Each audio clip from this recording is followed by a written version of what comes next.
Hello, I'm Harry Stachini and you are listening to the Staff Room Podcast, the show where each week I share anonymous stories from teachers who are overworked, underpaid and close to a mental breakdown. So think of it as teacher therapy, as they remind us of all the troublemakers, class clowns and the flat-out criminals we all remember from school. So join me and my guests and hear what your teachers really have to say.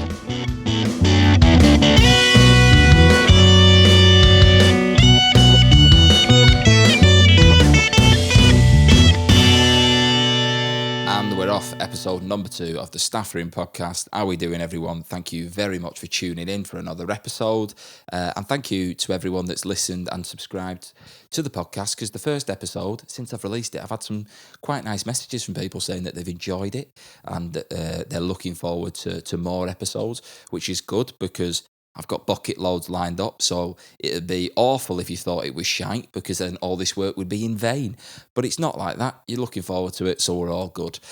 I think as well, for me, this podcast has been quite a nice little distraction over the past few months, because with the comedy world all pretty much closed, I've not really had a chance to do anything. I've been writing a lot of jokes, but I've not had a chance to share anything or just be around other comedians in such a long time.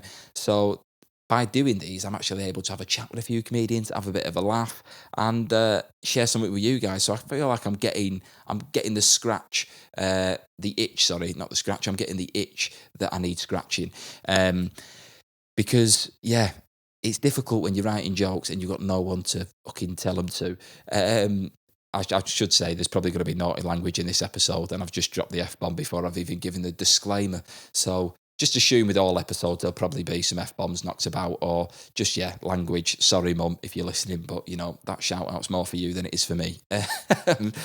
But yeah, I've just been missing doing gigs, and I sunk to a new level before Christmas where the school I was at, I ended up slipping about 5 minutes of material to a dinner lady while she was on a shift. She doesn't know that I do comedy, nor did she know that I was trying material on her, but she actually enjoyed it. And I wouldn't usually do that. Right? I don't used to think I'm one of them guys that if we ever meet, I'm going to try and slip in jokes. I don't do that.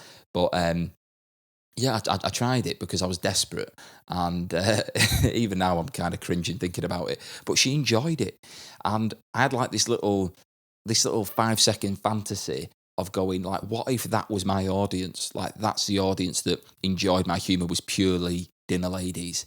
And I thought, imagine filling a theatre of 3,000 dinner ladies and just them loving it so much that when I finish performing, they all just throw the tabards on the stage, and you just, instead of shouting encore, it's, "We want seconds, we want seconds."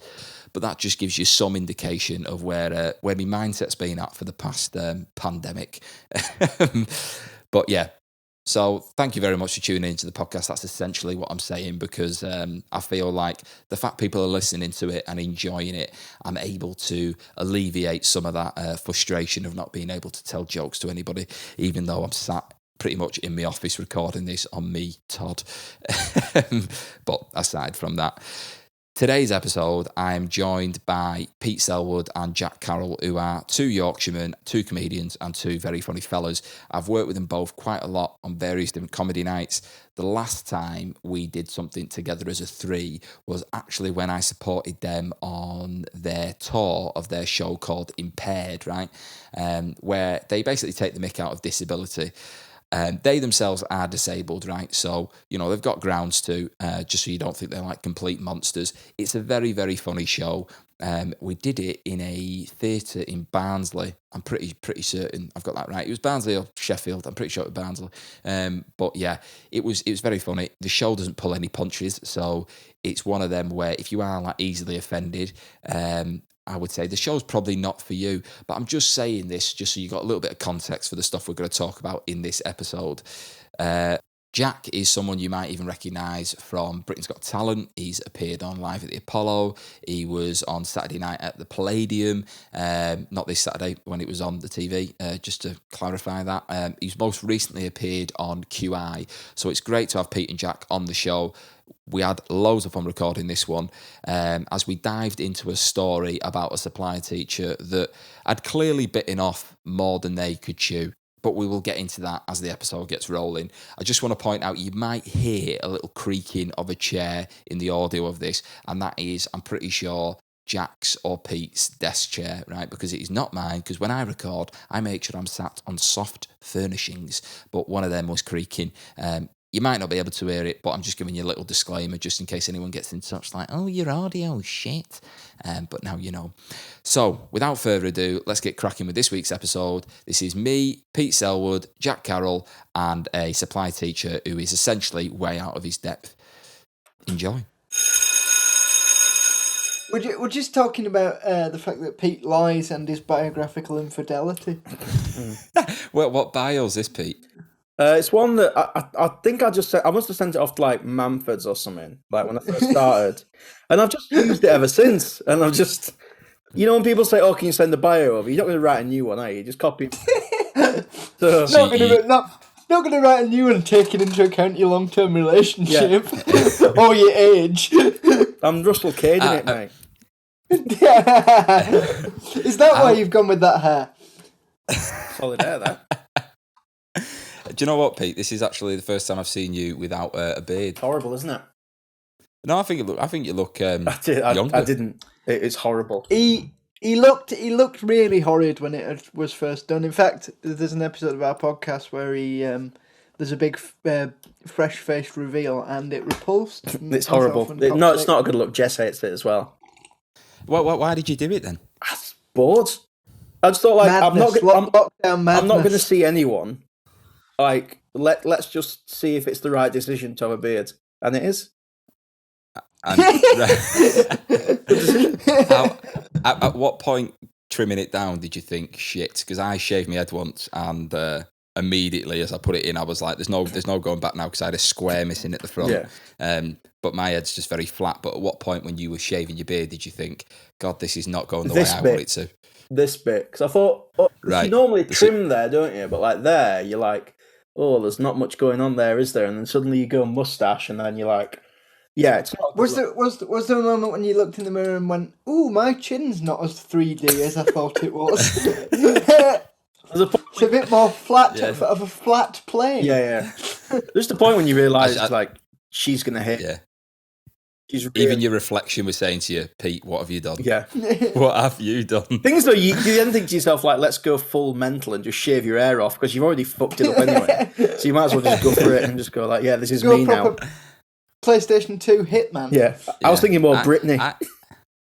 Britney? Yeah. Wow. Yeah. Britney with glasses. Yeah. To be fair, I think it suits you, mate. I think you look younger. That's why I was surprised when you said you were 30. You are in the minority. Well, that's all right. Yeah. That's the modern day 22. I'm 2021. I'm a white man. I should be in the minority now. It's that kind of podcast, is it? Yeah. Thank God, I've got some views that need airing. Yeah, here we go. Well, I was going to say, I like the swastika curtains you got behind you there, Jack. Oh God! Finally, after months of Zoom meetings, my neo-Nazi affiliations have finally been found out. Yeah. Along with the Leeds. Is it a Leeds picture in the background as well on the right hand? No, there is. That's a picture of a programme I did on CBC when I was 11. That's a signed cast photo. Oh, what TV show was that? Ministry of Curious Stuff with Vic Reeves, like a sketch show with Vic Reeves. I thought the first time you sprung onto TV was on Britain's Got Talent.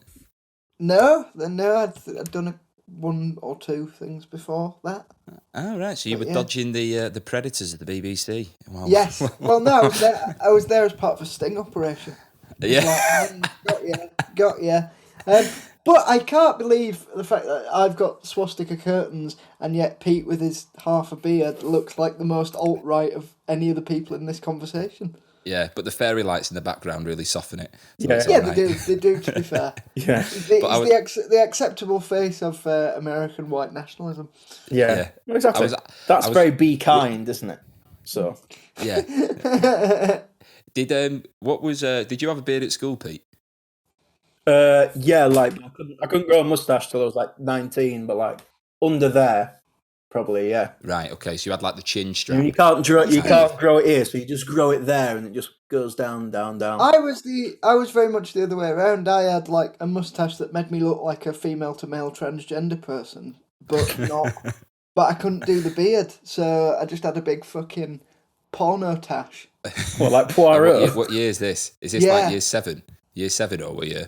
Yeah, so I got the tash, but I also refused to shave it for ages because I thought that was a kind of, if I shaved it, then I'm kind of accepting the fact that I need to do that on a daily basis. So I just left it to grow like a fucking maniac for months. Sorry, without any beard coming through. I'm not having any of that. You had a mustache in year 7. I've seen what you call a beard now at 22. There's not a fucking chance. You had a mustache in year 7. You don't look very hairy, Jack. Well, I am. Do you want me to get? I was about to say, do you want me to get my legs out then? But I know, I know Selwood will moan about that. I thought you were going to go further than legs, to be honest. Yeah, no, I didn't even say legs either. Get my big hairy cojones out.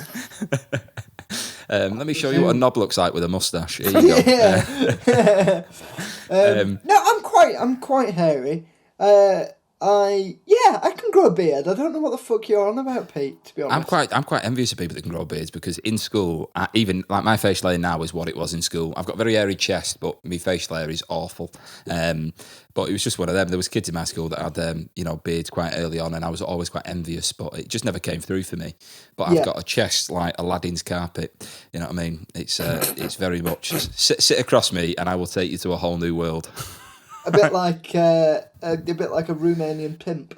Yeah, it has to be hoovered. It's like, you know what I mean? Shampoo, hoover it. It's dense. But I wanted. I've been pairing up some of the stories I've been getting to the guests I've got, right? Because I'm thinking like, there's a bit of insight from everyone here. Perfect. This story that I've got today is from a supply teacher. So I don't know if you have any standout memories within your school days of supply teachers that spring to mind, anything like that? I do. I've told it on our podcast, but I can tell it here again. Oh, well, mate, by all means. I do feel like I'm recycling a bit, but that's what it's all about. The modern world. Yeah, absolutely. Yeah. Going on like I'm like the Peter Kay of podcasts, just going on and doing like material.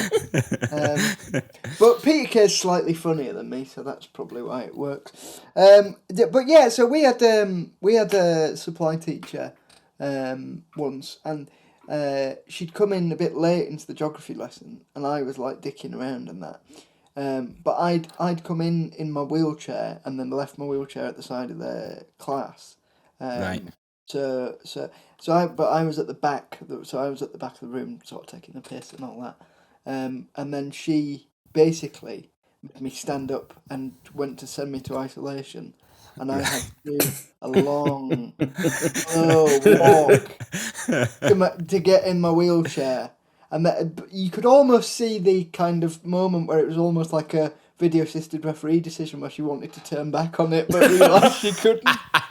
So then I had to like get in the wheelchair, go to ice, and after that, like, or any kind of political capital you had with the class is gone then. Yeah, because they could just see that she'd really, she was hurt inside by that, and then it was all chaos. That's hilarious. When you were walking out, did she say anything at the time? Was it like no, or was it just like? But you could tell in the face that like she was going, but I really wish I could have that decision back. So was she in the classroom when you arrived? Because surely, if she'd seen the wheelchair, she would have been like, I probably. So because it was tucked away at the side, and I was I was right at the back of the room, which meant it was a long. You'd think, mate, with a wheelchair, they'd park you at the front. You know what I mean? Not at the back. Yeah. But because I only really had the wheelchair to get around, and then I did a bit more of I had a bit more free rein then to just go sit where I wanted, because it was mainly out of laziness. That classic example of Jack Carroll laziness there, disability laziness from Jack Carroll. Yeah, pretending he can't walk. He fucking can. To be fair though, I've seen you with your frame, but I didn't know you had a chair at one point. Yeah, I had a wheelchair at school just because it was effort to get around. Who pushed you around, or did you do it yourself? Teaching assistant. I'd have hated that. You're such an. Was it? Well, hang on. What was you? Did you have a good like relationship with your teaching assistant? Oh yeah, they're class. Like especially because you can really, and I was talking about this the other day. You can really kind of grind them down to talk to you on an adult to adult basis, even though you kind of. So they just ended up taking the piss out of the teachers in the same way as the kids did, to be honest, after a certain amount of time. Like you'd be walking with them, and like I'd have two or three people and the teacher assistant, and we'd be going, "Oh, that teacher, right, fucking dickhead," and they go, "Oh yeah, no, you're right about that." And then we're going, "Are you supposed to be an authority figure? You're not supposed to be agreeing with the kids." There was a few schools that I worked in where like I get, I've worked as a TA, so I've like got fully involved. Having to do like break duty and stuff like that, and I've like set up games of tag with the kids and all the rest of it. And there's some days when I'm well up for it and I'll happily get involved, and then there's other days when I'm not up for it, but the kids might be like, "Sir, do you want to play?" And as a 26-year-old man, I have to be like, "No, I'm not playing today." Yeah, exactly. But I think like probably you do sympathise more with the kids when you're a teaching assistant because you can see all the errors that the teachers make in the class. In the same angle that the kids can. I just think the kids see you as a different type of. They don't see you necessarily as a figure of authority. I think a TA that is, as a personality of a Gestapo agent is a bit also more like an arm around a bit more like a good assistant manager or good cop where you can just do an arm around the shoulder kind of thing. Because most teaching assistants tend to be your mum's mate. You know what I mean? Yeah. It's never someone that's. Were you mates with a lot of the mums at your school? Me? Yeah. Well, yeah. Like I was cheeky at school, but I was never. I knew where the line was. In your capacity as a teaching assistant, did you make friends with a lot of the mothers? No, not necessarily. I didn't really have a lot of FaceTime with the kids, the kids' mums. I was. I put it this way. I was telling someone the other day. I worked in one place where I was working in a year. It was like a year 6 class, and I had a kid come up to me and say, like, "What do you do?" From a different year group. He was like, "Why are you in the school? What do you do?" And it must have been like maybe year 3, this kid or whatever. And I just said, "Oh, I have to come in and I have to pick the smelliest kid in the school." And they looked at me like, "What?" And I went, "Yeah." I said, "I pick one every week, and then we put a picture up in the staff room." They were like, "Really?" I said, "Yeah." I said, and I just pointed at a kid playing on his own. I went, "See that lad over there? It's him this week." they just looked at me like, "Oh, right." And I was just like, yeah. So if you see me about, that's what I'm doing. And just because if they, kids don't necessarily question it at times, and it's harmless. She's going to go on and be like, "There's this guy that comes to my school and picks out the smelly kids." Something she'll always remember. But that's great about that supply teacher. But this, as I say, this story I got sent today came in from a supply teacher. So nice. I'll get cracking with it, right? And as I say, feel free to stop me at any point if it tickles you. So I like the fact that they've started this with. Hello, the staff room. I'm not a qualified teacher, yet because COVID ran rampant throughout the school system, I was allowed to teach on supply. I didn't have any nerves going into it because I didn't care enough about it. I figured I'd just wing it. Nice. What a maverick. Supply teacher after my own heart. So he's got an Indeed, and there's like stacking shelves in Co-op, like working in a call centre. He's gone, supply teaching, I can do that. You just sit there and chat, innit? That is I'm probably smarter than them. That is one step away from I'll probably have a crack at brain surgery. I could do that, definitely. Hey, fake it until you make it. How have they got that job? Transplant with a trowel. How have they got that job? They've not said. They've just said, "I'm not a qualified teacher yet because COVID." So it's COVID's fault, like a lot of things. The fact it ran rampant throughout the school system. I was allowed to teach on supply. I just like the fact he said I didn't have any nerves going into it because I didn't care enough about it. I figured I'd just wing it. I didn't have any nerves going into it because I was absolutely fucking hammered. Yeah. But they've said I was working in an inner city all girls school that had changed its name to something posher to bump up the Ofsted. Now I don't think that's how it works. You know what I mean? I don't think you can just change your name and they're like, right, you're now excellent. You've gone from St Mary's Grammar School for girls. Oh yeah, absolutely excellent. Yeah. I'm not being funny, Harry, but is this the plot for St Trinians? I was looking at like school names, just like throughout the country to see which ones like stand out. And there's a place in Cumbria which is called Cockermouth School. Cockermouth. Classic. Can you imagine attending that? But yeah, Cockermouth School in Cumbria. He said the lesson I was covering was a year 10 class who were doing PE theory. Right, I'll stop this here. So we've got this bloke in who's not a teacher into an all-girls school. And he's gone, PE, I'll fancy a crack at that. You said before we came on there, you went, by the way, some of these stories might be a bit more risque than you think. I didn't think it'd be. Anyway, I'm writing from Balmoral. Yeah.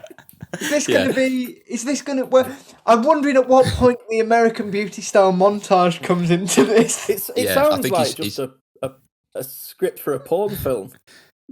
Yeah. Yeah. So he says, the lesson I was covering was a year 10 class who were doing PE theory. For the lesson, they had to write a letter to Boris Johnson about why PE was important for your mental and physical well-being. Now, I know fuck all about PE, and if you saw me, you'd understand. I get out of breath coming down the stairs. So, they've got an athlete leading the class here. I just like the fact that, they've got, I'll wing it, gone into a class that they know nothing about. Was it Boris Johnson leading the lesson? Imagine, they had to write a letter to Boris Johnson about PE, but it turns out at the end they just go up to the front desk and go, "There you are, Boris," and it's just he's just a big fat fucker. Sorry, did you said year 10? Year 10. So 10, GCSE curriculum. Write a letter to Boris Johnson, say why I like PE. What? If you've got a GCSE PE, you're a fucking dosser. Well, I'm one of them. I thought you would have.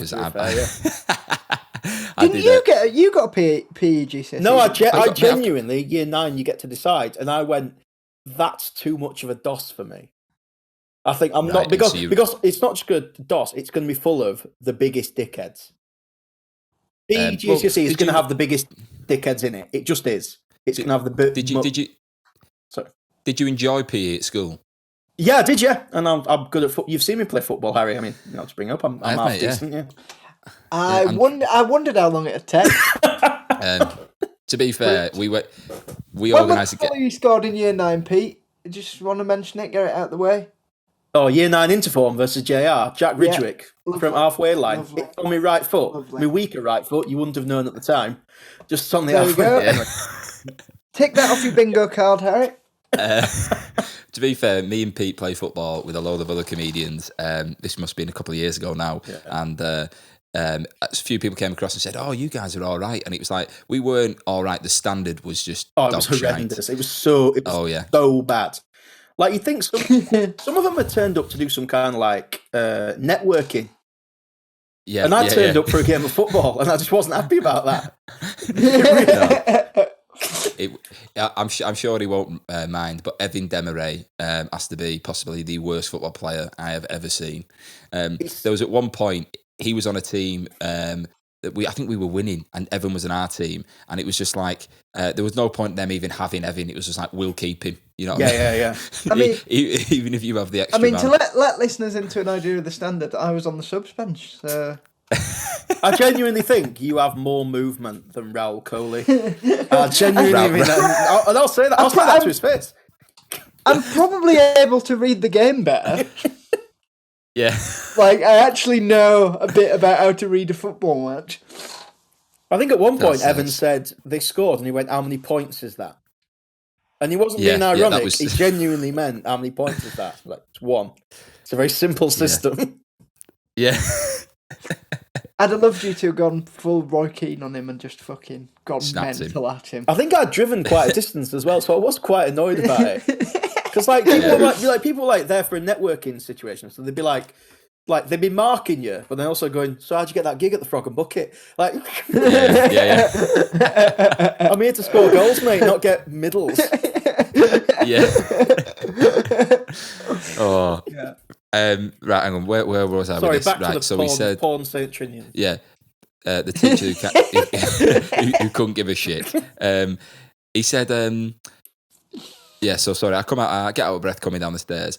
The lesson was a nightmare. None of them could give a shit who I was. They all took the piss and sat on their phones. One of them had written Boris is a cock in their book. I wasn't asked about it. I just sat at the front playing Among Us under the desk. How was this person ended up in a class?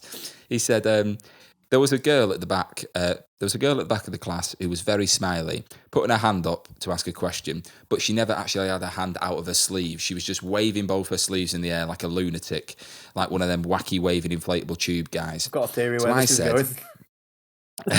So I said, if you're going to put your hand up to ask a question, do it properly. She said, she just looked at me like I was a dickhead and carried on waving her sleeves in the air and yelled, "But sir, I can't." I felt like she was taking the piss as everyone in the class started laughing their heads off. I obviously thought they were laughing because she was being a dick, so I reiterated what I'd said earlier. If you're going to put your hand up to ask a question, do it properly. "But sir, I can't."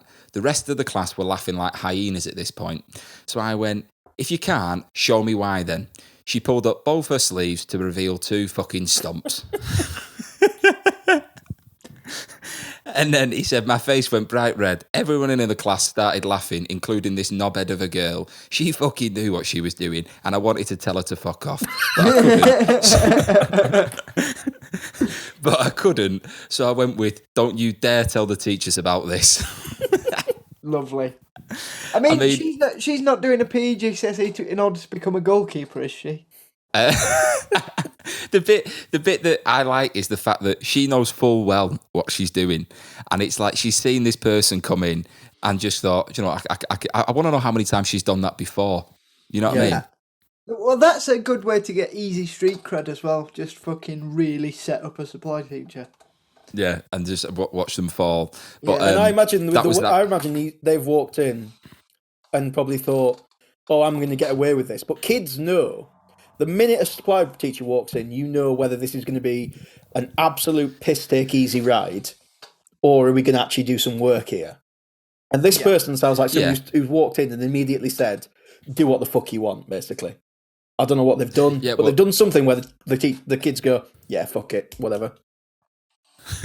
Well, they don't seem like a figure of authority. Yeah, exactly. Maybe, but yeah, that's how they finished it. There was no. I think that must be even tougher during COVID times, though, to stamp your authority down, because it's such a weird time anyway. The kids probably think we're not even going to end up doing these GCSEs, so why not just have a fucking DOS? How's she writing this letter?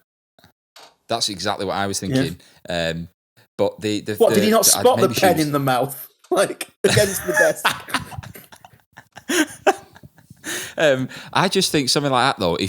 What would you do if you were that teacher in that situation? Because I think you're in a difficult situation because you've got to save face. You can't, I like the fact he's written, "I wanted to tell her to fuck off, but I couldn't," because obviously he knows exactly what she's doing. But if you're in that situation in front of a class, you've just got to be like, sorry about that, I think, for want of a better phrase, you've just got to hold your hands up. Yeah. And say, "Fair play, you got me there. Let's all have a laugh about it, and then move on with your lesson." Yeah, try and laugh about it. And gain their trust. Got to get them on. You've got to get them on side. But I think that's probably again, not wanting to generalise, because I'm sure there's a lot of teachers listening. That's probably a social skill that, in general, a lot of teachers maybe don't have. That ability to be able to just laugh at themselves. Yeah, especially in that role, because it's a bit like professional wrestling. The Undertaker's got to be the fucking Undertaker all the time. You can't just go ha ha occasionally. So you've kind of got to commit to the role of being a teacher. Yeah, exactly. So I think you caught in a difficult situation there, and then maybe so much of controlling classes about not showing weakness. Do you know what would really help in that situation if that teacher had any kind of training whatsoever? Yeah, that's very true. Yeah. At some point. Maybe if you'd had training, if someone was getting on and answering lots of questions, you wouldn't say, "Take your hands out of your sleeves." Yeah. That's a brash move as well, to walk in and go right, if I don't know what I'm doing, I don't walk in and then try and stamp my authority into something.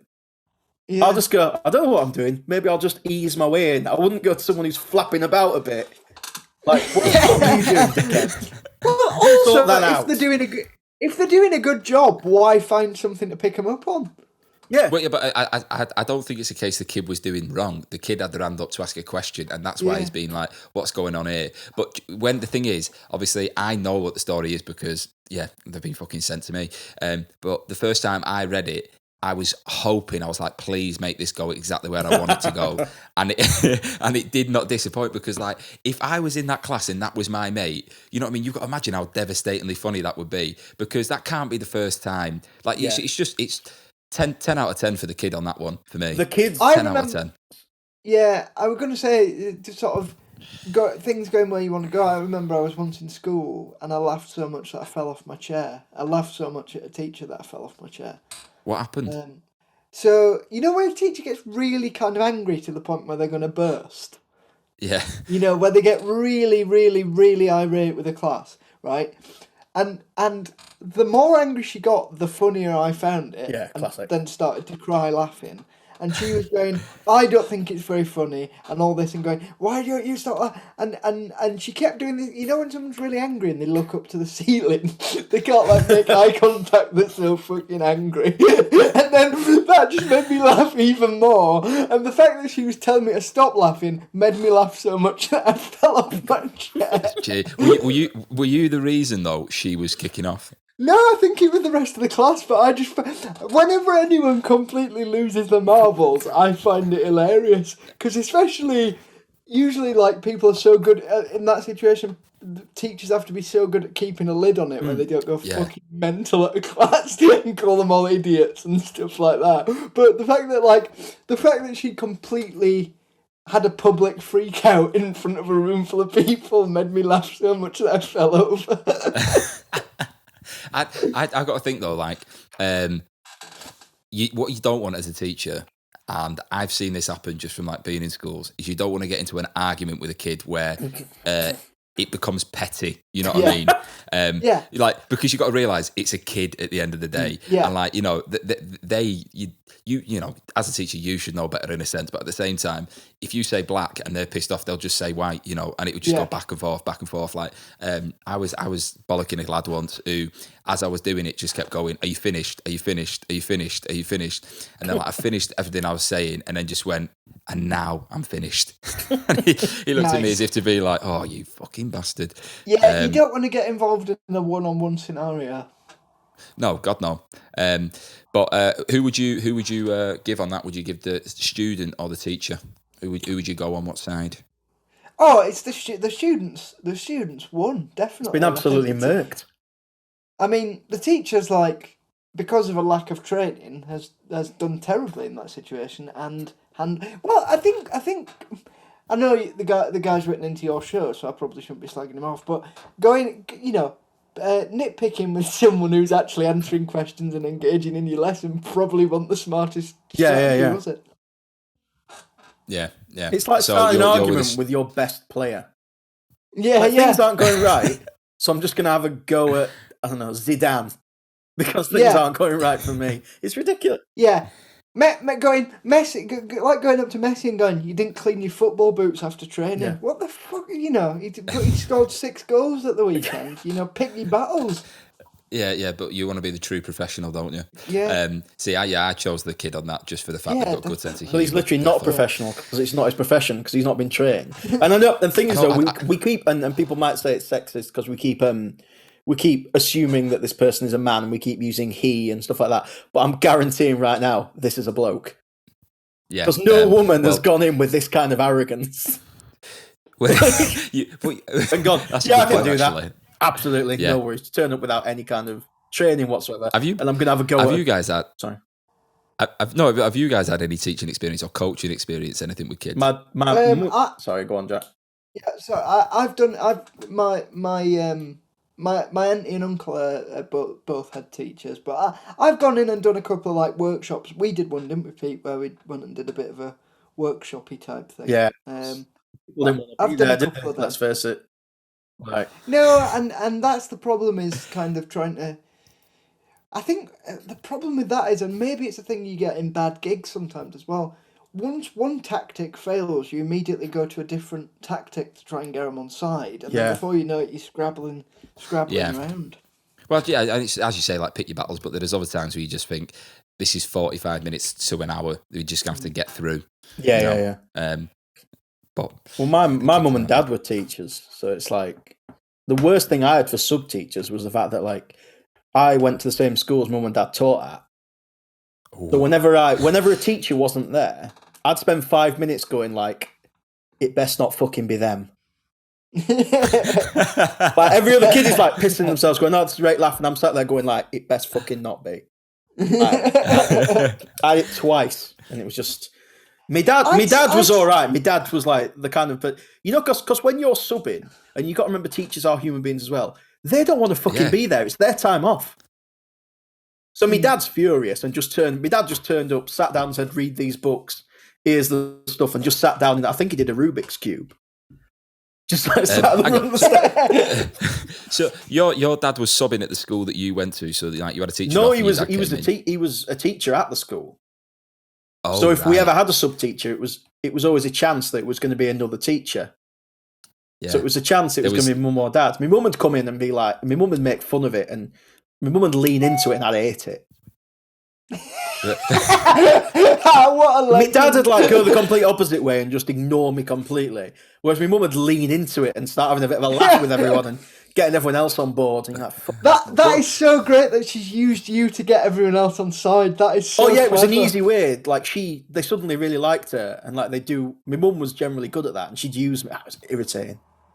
Yeah. But what do you mean usually? She'd be like, "Oh, this is me by Pete," you know. Someone would mention it. And she'd be like, I don't know, she'd say something she'd just like, walk in and be like, don't call me mum. I hope he behaves better than he does at home. Ha ha ha ha. And then they'd all look at him, and then like, you know, year 8, and then everyone's giddy in the class.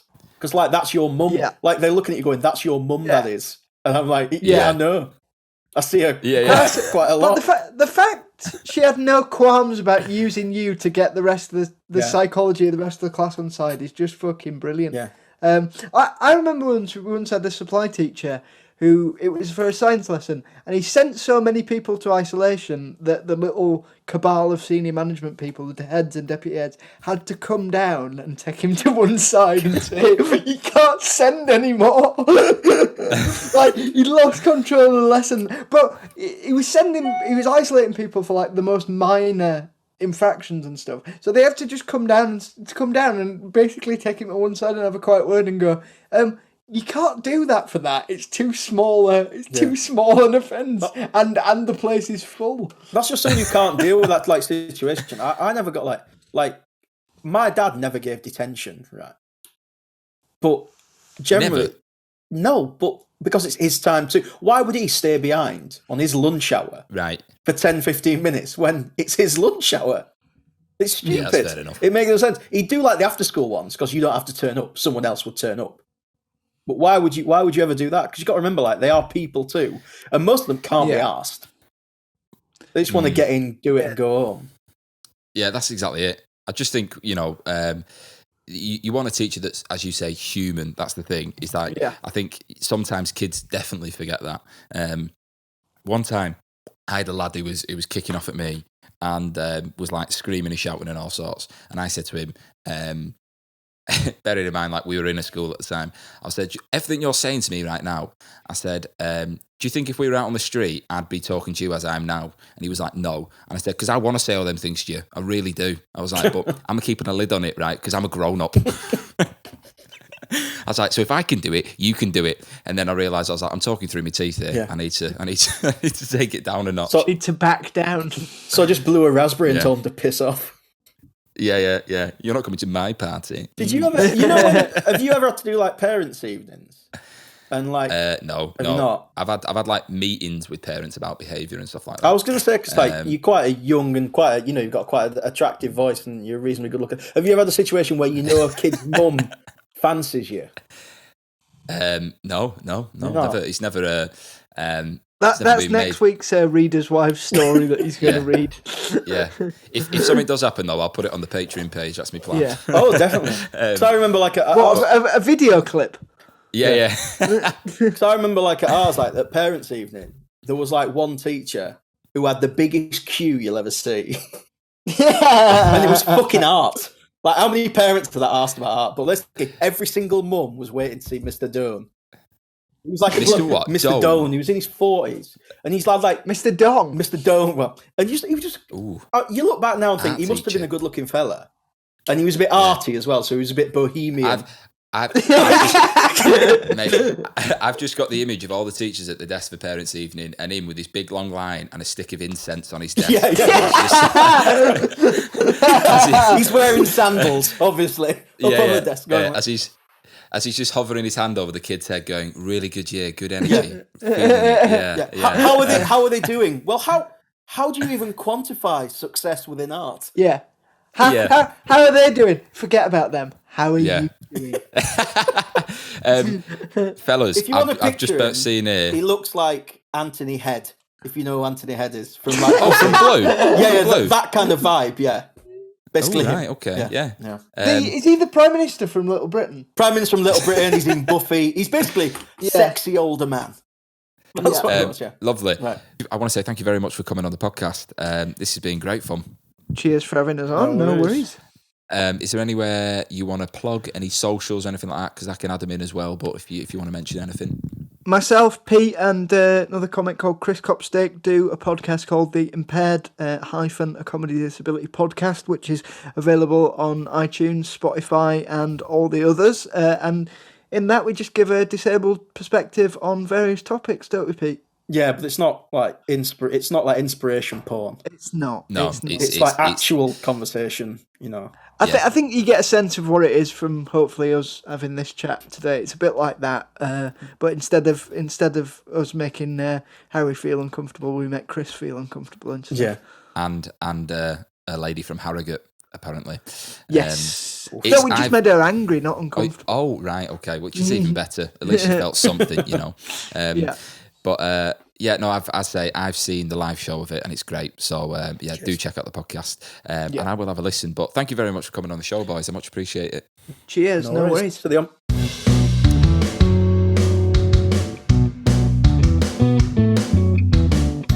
Thank you very much for the teacher that sent that one in. I mean, that was superb. My favourite so far. I know I've only done 2 episodes, but that was my favourite.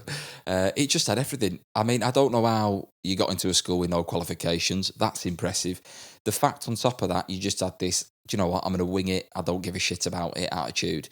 But to then be confronted by a girl who clearly has a very good sense of humour, because I can't imagine like you're the only teacher she's ever done that to. But just fantastic. I mean, there's part of me, I wish I was there to have seen it, you know, because I felt like if you'd actually told her to fuck off, I feel like you would have almost won the class back around and they would have been like, yeah, do you know what, Sarah's seen through your little trick there. But yeah, that was brilliant. Thank you very much to Jack and Pete for coming on the show. I had loads of fun with them. We had loads of fun recording it. If you want to hear more from them fellas, check out their podcast, Impaired, right? You can find that on Twitter at Impaired Comedy. Highly recommend it. Very, very funny. And if you've been listening to it and you've actually had a few little memories of supply teachers pop up, let me know on social media. Get in touch and I'll read them out in a future episode for you. And if you know any teachers, keep sending them my way because I will keep bringing you episodes. Next week's episode, I've got Josh Jones as my guest, and the story we're going over is a bit different because it's actually coming from a teacher about a head teacher they used to work with. And it's great because you would be surprised that this head teacher was allowed anywhere near a school for the type of stuff they got up to. But we'll save that for next Friday. But until then, right, keep sharing it, keep listening, and look after yourselves and take it easy.